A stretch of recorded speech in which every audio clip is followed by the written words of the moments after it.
जय सिया राम। तो कल हमने अपने कथा रसिक श्री सीताराम जी को उनके एक अद्भुत भक्त की कथा श्रवण कराई, जिनके लिए उन्होंने दारू में तलवार तब लकड़ी की तलवार को सारू में कर दिया, लोहे की बना दिया, उनकी बस वाणी को सत्य करने के लिए। ऐसे ही आज एक और भक्त जिनकी वाणी सत्य करने के लिए तो ठाकुर जी ने बहुत अद्भुत लीला की। तो ये भी बात राजस्थान की है। वहाँ पे राणा जी द्वारा बनाया गया श्री चतुर्भुज भगवान जी का एक बहुत सुंदर मंदिर था।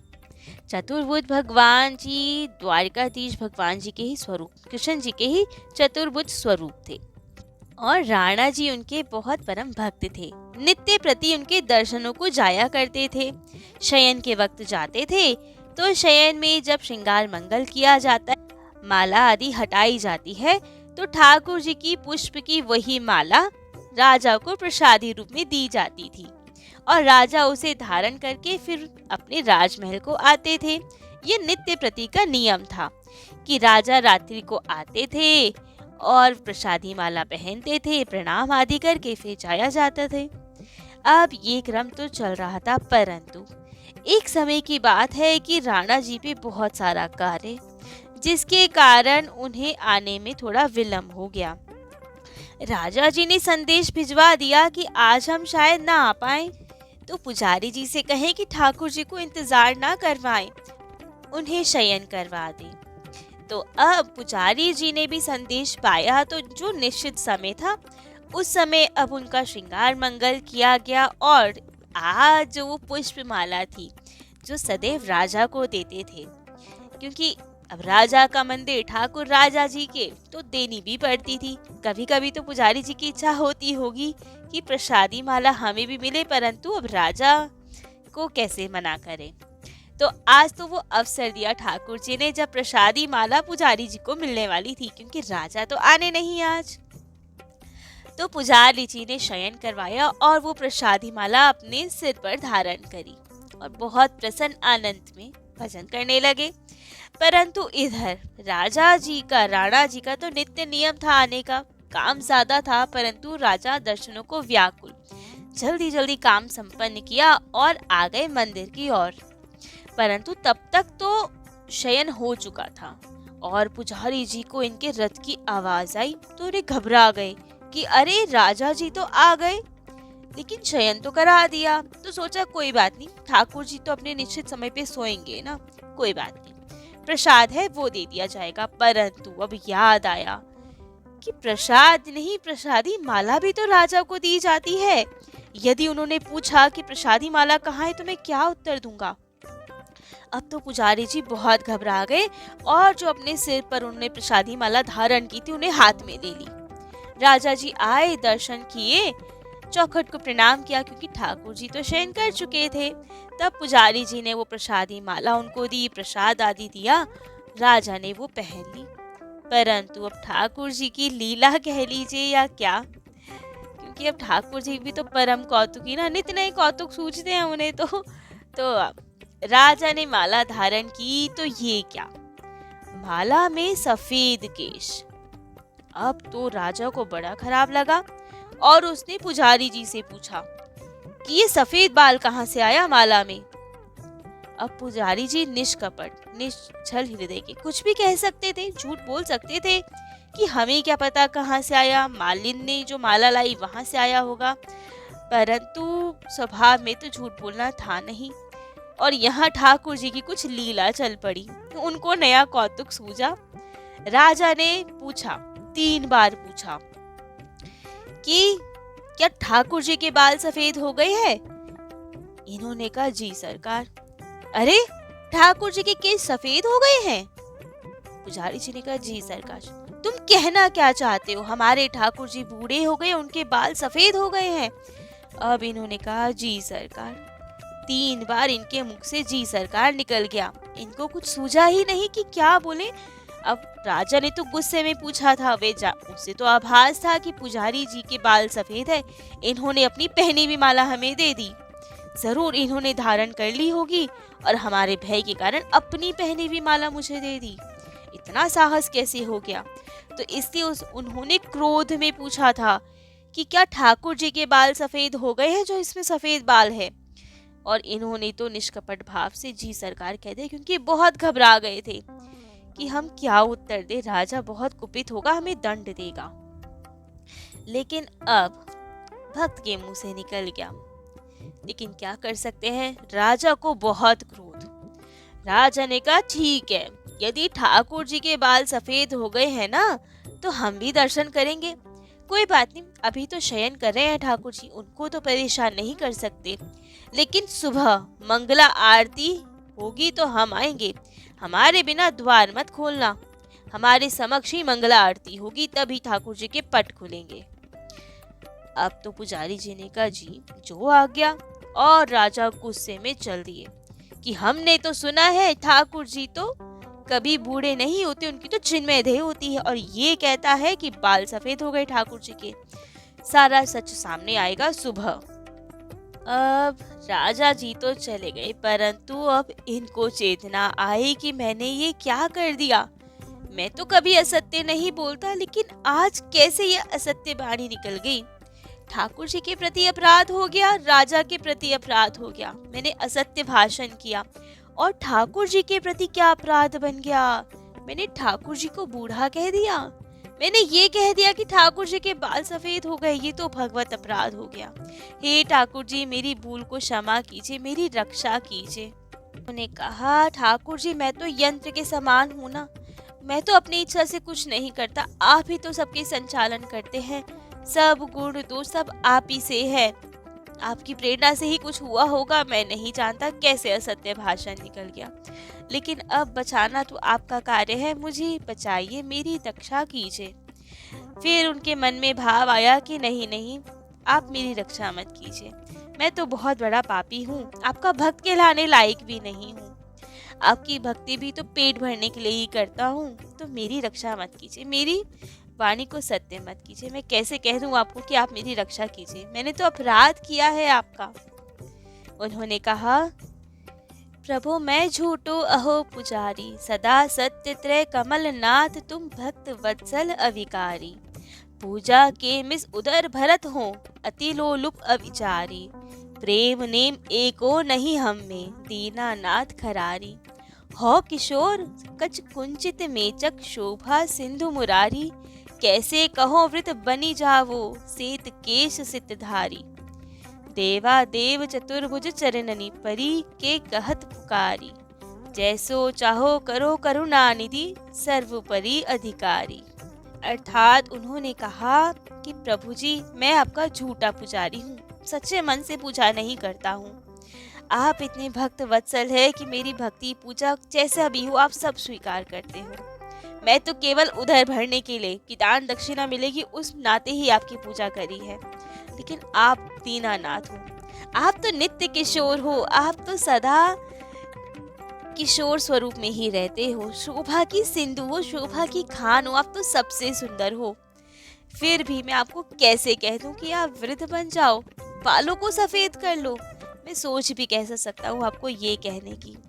हे ठाकुर जी, आप चतुर्भुज हो, मैं आपके चरणों में पुकार लगाता हूँ, अब तो जैसा आप चाहो ना, जैसा आपको रुचिकर हो वैसा ही करो, चाहे तो मारो या तारो, सब आपके हाथ में है। उन्होंने कहा नहीं विद्या नहीं बाहुबल, नहीं खर्चन को दाम, मुँह से पतित अपंग की तुम पति राखो राम, कि मेरे पास ना विद्या है, ना बाहुबल है, ना दाम है, कुछ भी नहीं है मेरे पास, लेकिन मुझ जैसे अपंग की, सब बलहीन की एक आप बल हो, आप मेरी रक्षा कीजिए। सुनेरी मैंने निर्बल केवल राम, जिसका कोई बल नहीं होता उनके एक राम जी आप ही तो बल है ना, तो अब हमारी लाज रखे, बचाए हमें। ये विचार कर करके तो वे बहुत दुखी, बहुत रो रहे हैं। रात को नींद कहाँ है जब मृत्युदंड सर पे हो। उन्हें पता था यदि मैं झूठ पकड़ा गया तो मृत्युदंड तो निश्चित है।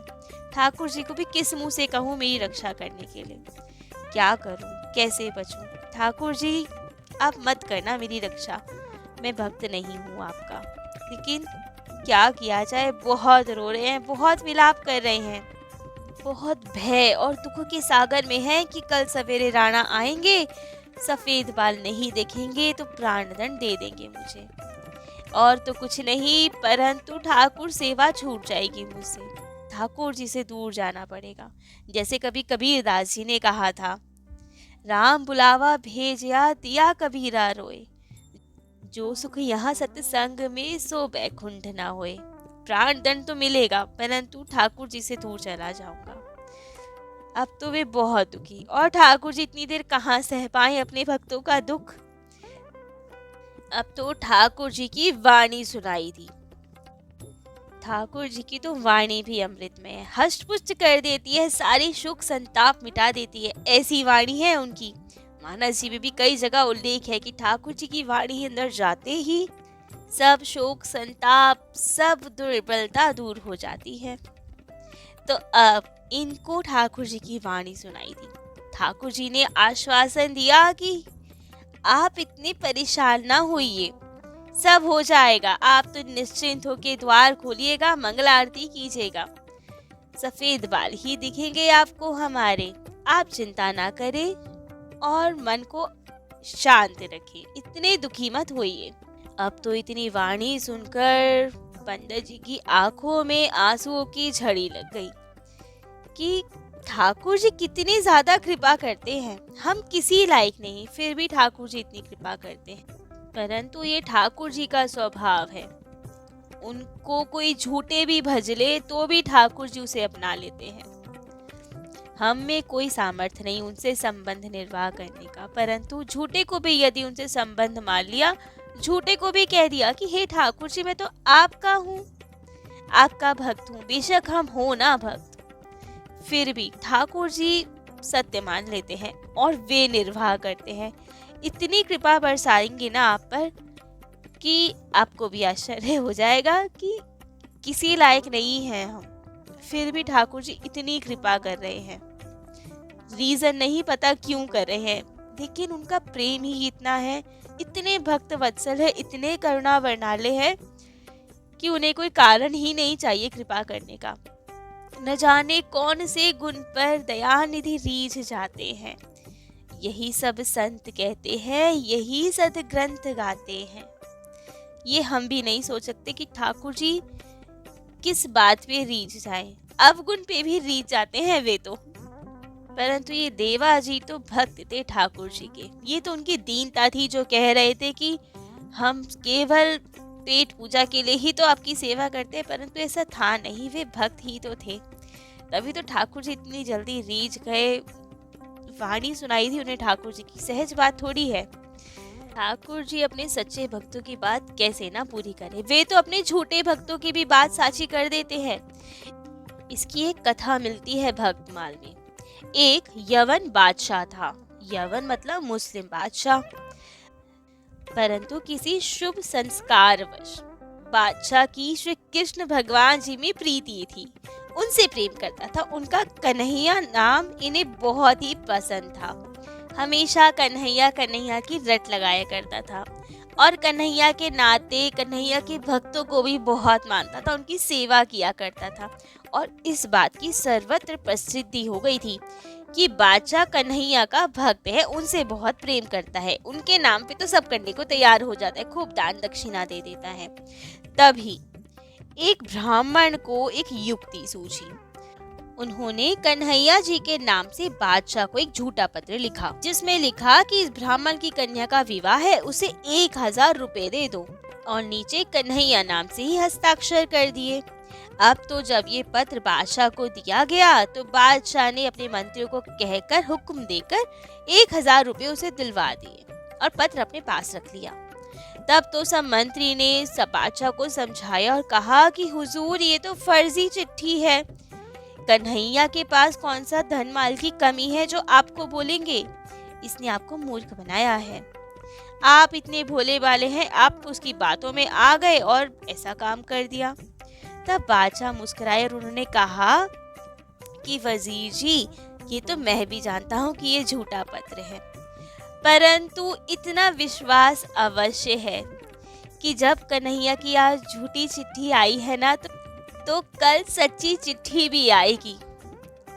क्योंकि संतों द्वारा कहा गया है, झूठ मूठ करत साँझ हुए जाए, झूठ मूठ खेले सचमुच होए, सचमुच खेले विरला कोय। जैसे कि पूतना, वो तो झूठ मूठ माता का स्वरूप बना के आई थी ना, फिर भी कृष्ण जी ने तो उन्हें सच में माता वाली ही गति दी।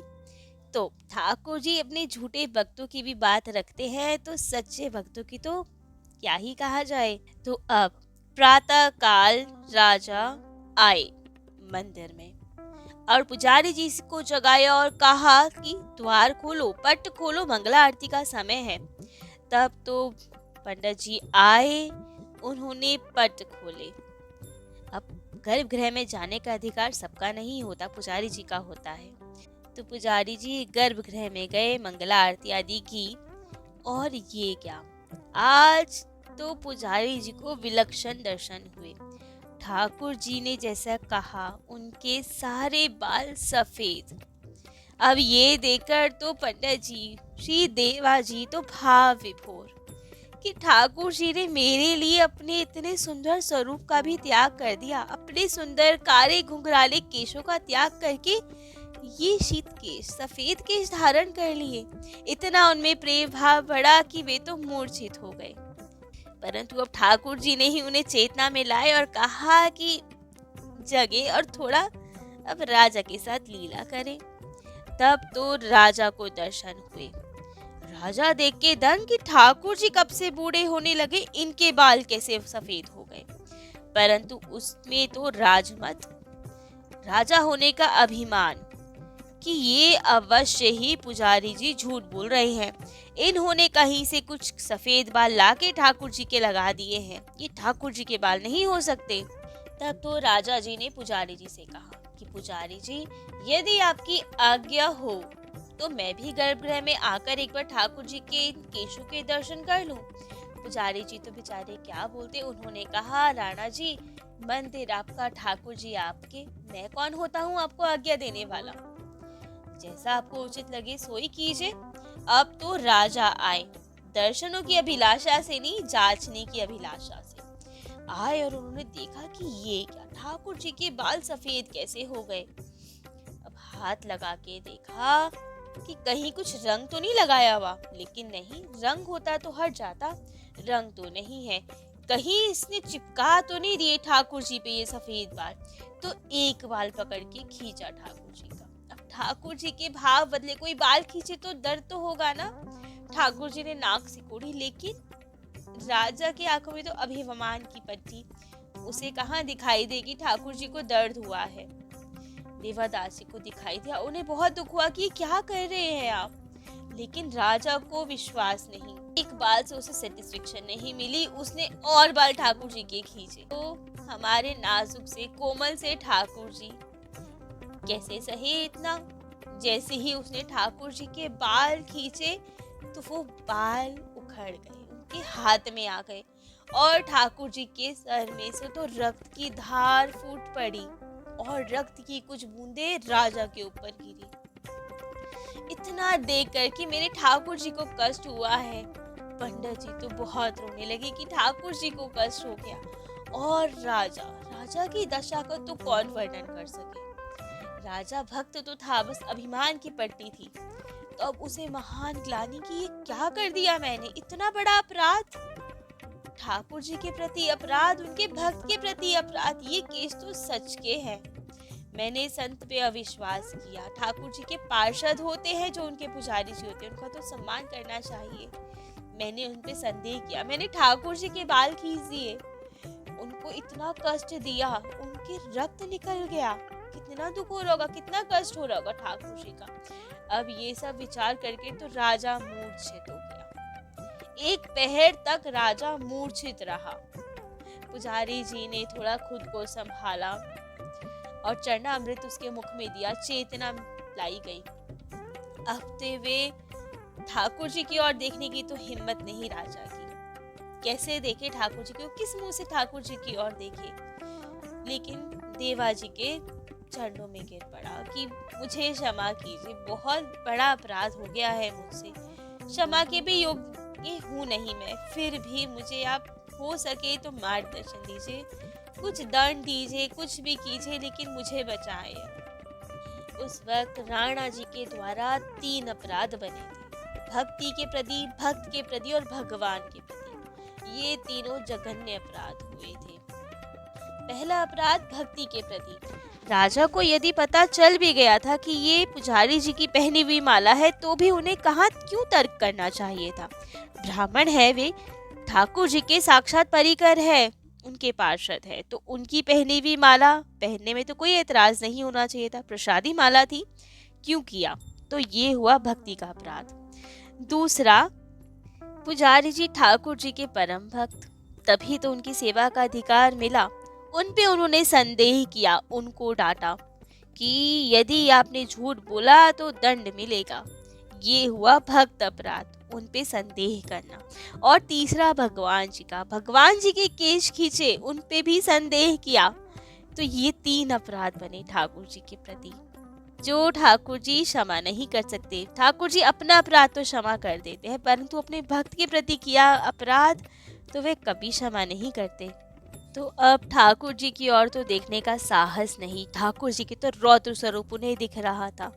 लेकिन अब तो ब्राह्मण के प्रति, देवा जी के प्रति भाव कि आप हमें क्षमा कर दीजिए, आप परम भक्त हैं, मैंने आप पे छल कपट का आरोप लगाया, आप पे संदेह किया कि आपने नकली बाल चिपका दिए होंगे, मुझे क्षमादान दीजिए। ठाकुर जी से तो मैं कैसे क्षमा मांगूं? ठाकुर जी से मैं केवल ये मांग सकता हूँ कि हे ठाकुर जी, आप मुझे क्षमा ना कीजिए, मेरा अपराध है ही नहीं क्षमा के लायक, आप तो मुझे दंड दीजिए, प्रायश्चित करवाइए, कुछ भी कीजिए, लेकिन क्षमा के योग्य नहीं हूँ। राजा घर नहीं गए उस दिन, वहीं उनकी देहरी पे पड़े रहे, अश्रुपात करते रहे कि क्या करूं, मुझसे इतना बड़ा अपराध हो गया है कि क्या किया जाए, कैसे बचा जाए।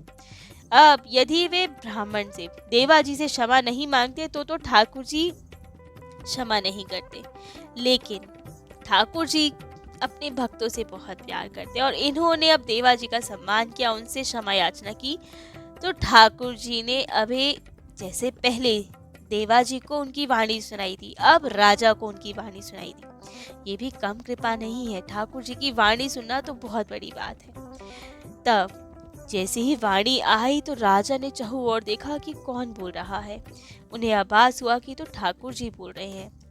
ठाकुर जी की आवाज आई। ठाकुर जी ने कहा कि तुमने अक्षम्य अपराध किया है, भक्ति का, भक्त का और भगवत, तीनों अपराध बने। हमारे भक्त पर संदेह किया है तुमने, तो मैं अपना अपराध तो छोड़ सकता हूँ, लेकिन भक्त के प्रति अपराध मैं नहीं सहता। अभिमान मुझे बिल्कुल पसंद नहीं है, तो दंड तो तुम्हें मिलेगा। राजा खूब रोए, कहा कि ठाकुर जी आप जो दंड देंगे स्वीकार है, दंड के ही लायक है, हम क्षमा के योग्य तो है ही नहीं। तब तो ठाकुर जी ने भी भयंकर दंड दिया। मतलब कहा जाए कि कोई भक्त है तो उसके लिए इससे बड़ा दंड तो क्या हो सकता है। ठाकुर जी ने उन्हें अपने दर्शनों से ही वंचित कर। ठाकुर जी ने आज्ञा दी कि अब से उदयपुर की राजगद्दी पे जो भी बैठेगा वो मेरे मंदिर नहीं आ पाएगा। राजमद में चूर या राज सिंहासन में जो भी रहेगा, आप, आपके उत्तराधिकारी, जब तक वे राजा नहीं बने, राजगद्दी पे नहीं बैठे, तब तक तो वे मंदिर आ सकते हैं, परंतु जो भी राजगद्दी पे बैठेगा उसे मेरे मंदिर में आने का कोई अधिकार नहीं होगा, मेरे दर्शन नहीं कर पाएगा। तो अब आज आपका यहाँ अंतिम दिन है हमारे मंदिर में, आप भी जाएं और अब से आप यहाँ नहीं आ सकते। अब तो ये कितना बड़ा दंड है कि ठाकुर जी ने अपने दर्शनों का अधिकार ही किसी से छीन लिया। यह एक बहुत बड़ा दंड है। जैसे लिखा भी जाता है, लखन राम सिया बिनु पद देखे, शोक समाज राज के ही लेखे। ठाकुर जी के दर्शनों के बिना तो कैसे कोई जी पाए, लेकिन अब ठाकुर जी की आज्ञा, उनका दंड था, भोगना तो था ही। अव्यय राणा नित्य प्रति आते बाहरी, केवल दूर से ही चतुर्भुज जी के मंदिर की ध्वजा के दर्शन करते, वहीं से उन्हें प्रणाम निवेदन करते, अश्रुपात करते और वापस लौट जाते। मंदिर में जाने का अधिकार खो चुके थे अब वे। तो अब आज भी उदयपुर की राजगद्दी पे, अब तो राजा वाला जमाना नहीं रहा, लेकिन फिर भी जो वहाँ के मुखिया होते हैं उन्हें आज भी उस मंदिर में जाने का अधिकार नहीं होता। राजा अपने उत्तराधिकारियों को भक्तों के अपराध से बचने की शिक्षा देते हैं इस जरिए, कि कभी इससे उन पूरी पीढ़ी को याद रहता है कि हमने भक्त अपराध किया था तो आज भी हम उस मंदिर में नहीं जा पाते। बाकी सब जाते हैं, जब तक राजगद्दी पे नहीं बैठते तब तक भी जा पाते हैं। राजगद्दी पे बैठती जब वो मुखिया बन जाता है तब उसे अधिकार नहीं होता। वे शिक्षा देता है सबको, याद दिलाता है कि हम लोगों से भक्त अपराध बना था, आगे से कोई भक्त अपराध ना करे वरना ठाकुर जी ही दूर हो जाएंगे। तो ऐसे हैं हमारे ठाकुर जी कि अपने भक्त को बचाने के लिए, अपने भक्त के लिए वे उनकी वाणी सत्य कर देते हैं, गलती से निकली हुई वाणी भी सत्य कर देते हैं और अपना अपराध तो क्षमा कर देते हैं, अपने प्रति जो अपराध बने वे क्षमा कर देते हैं। परंतु यदि उनके भक्त का कोई अनिष्ट करना चाहेगा, उनका अपराध करेगा, तो ठाकुर जी नहीं सहन करेंगे, फिर तो दंड मिलना निश्चित है। भक्त अपराध ठाकुर जी नहीं सहन करते। तो ये थी आज की दिव्य कथा श्री देवा जी की और उनके प्यारे से ठाकुर जी श्री चतुर्भुज जी की। आज के लिए इतना ही। जय जय श्री सीताराम।